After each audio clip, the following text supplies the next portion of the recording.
Were you always kind of the edgelord of Valentine's Day, or were you always into it?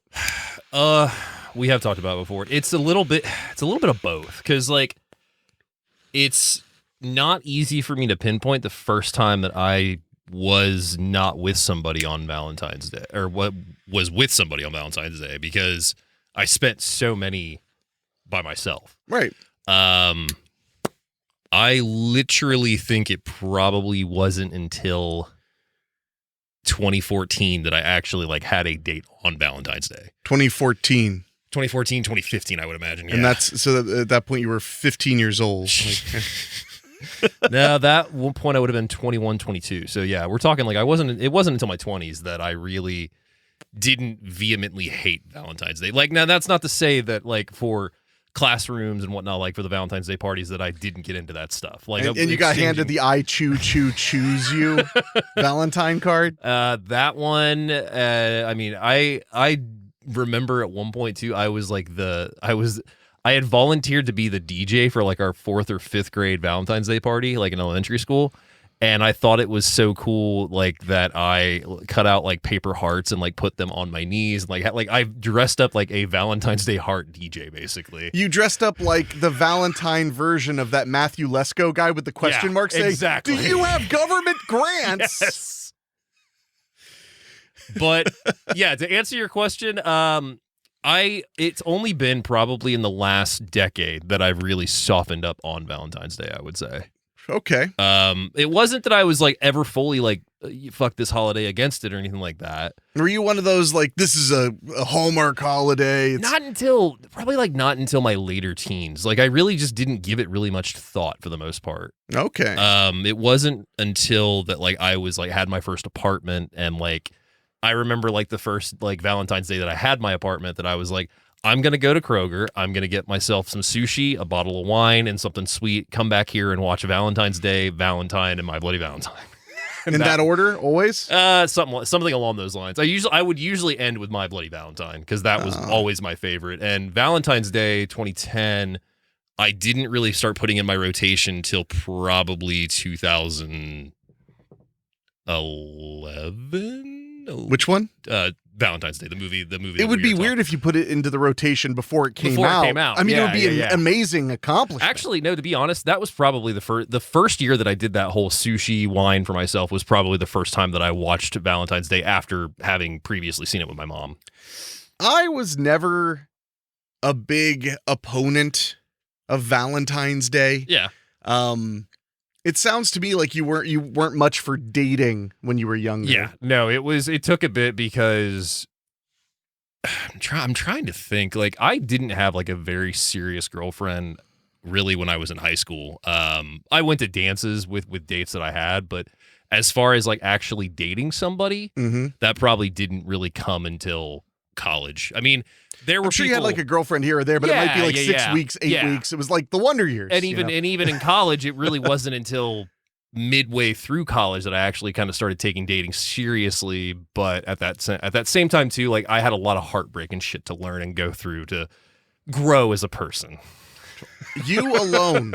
Me alone. No one else. Only me. Just you, pal. Yeah. No, I was always I'm this may or may not shock you, but I've always been a romantic. Always. Yeah. I always had a crush. Almost always it was a secret. I mean, we're talking elementary school, middle school. I always had a crush, and it was always like a moderate secret. And I would always try to hint on Valentine's Day when you had to give the Valentines to everybody. I would always pick like the best card. I remember this just kind of came to me as we're talking about this. I do remember that there was a point where I took the writing on Valentine's to me personally, and in the sense of like people would write something. I'm trying to think. There was a girl named Mary. I'm not going to give her last name, but there was a girl named Mary. Give that and her address. If no, you have it. But she had wrote like something along the lines of like, "You're cool, like stay cool." Like it was something along those lines, and I took it like she only wrote that to me. She wrote that on every single fucking. You thought like stay cool was just for you. I thought it was like just for me. Wow. You were like, well, I am cool, therefore, ergo. I'm also the guy that I remember back like when I was super young, like one of the jokes that I had between my grandparents and my family and I was that I had 36 girlfriends. That was just the number. Like one time, like your grandpa asked you, like, oh, anybody, any cute girls and whatnot. 36 was the number that I 36 produced. So not quite 42. Not quite 42. See, I was always fine with Valentine's. My early 20s were a very single period for me, on and off. And the funny thing looking back is I would occasionally get on the bandwagon of the whole like F Valentine's Day. Yeah. I had one friend who I won't name who was so anti-Valentine's that he used to throw a party that he called the FVD party. That's funny. And well, it's extra funny because now he's like married and loves, Valentine. Well, and they're married with they're two dinks, dual income, no kids. So it's just, oh boy, I bought her flowers for this and I bought this thing. And on Christmas, I got her a friggin', I don't know what people like. Yeah, that's fair. But it's funny because, he was so intense about it because he was chronically single until almost 30. Okay. So he was very, very angry about it. And I used to be the one that would make people even madder because they'd be like, fuck Valentine's Day, right? And I'd be like, you could just say you're lonely. It's okay to be lonely. Like, to give you perspective on how much learning, growing, one had to do, just me specifically, of course. Well, yeah. I remember like my first, like, wouldn't call it serious, but like actually like we agreed to like be boyfriend, girlfriend was in junior high. And I think that lasted all of 2 weeks. I think she broke up with me right before a dance or something along those lines. Nice. One of the best stories that I can add on to that with that relationship was I had a phase where I wrote poems. And I wrote her a poem specifically, and the teacher, who I will not name, we'll just call him Mr. L, went through her shit one day while she was in the class, found that, read it out to the class, and then I find this out right as the class is letting out because everybody is laughing in the hallway, and I don't know why until I'm told. Roses are red. This is my assumption of what a young David would be. Roses are red, violets are blue. I love you, but Slaughter High too. Hadn't seen Slaughter High yet. Oh, well, then you weren't even Dave yet. No, I wasn't even Dave yet.